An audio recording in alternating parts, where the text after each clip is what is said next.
Hey everyone, welcome back to another video from Crazy Gamer. Today in this episode we will be learning how to add friends in Delta Force game.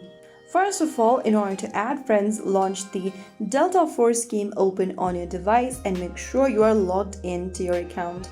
From the main home screen, click on Social at the top right corner. This will bring up the Friends tab.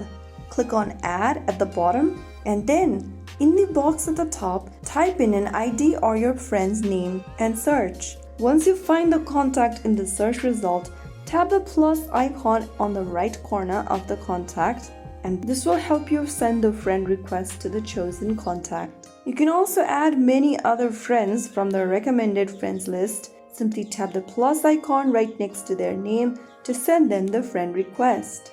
Once they accept your request, you'll be able to be friends in Delta Force. They'll appear in your friend list and then you can invite them to matches, missions or squads and play together. That's how you easily add friends in Delta Force. If you found the video helpful, don't forget to like, share and subscribe to the channel. I will see you again in the next video. Thanks for watching.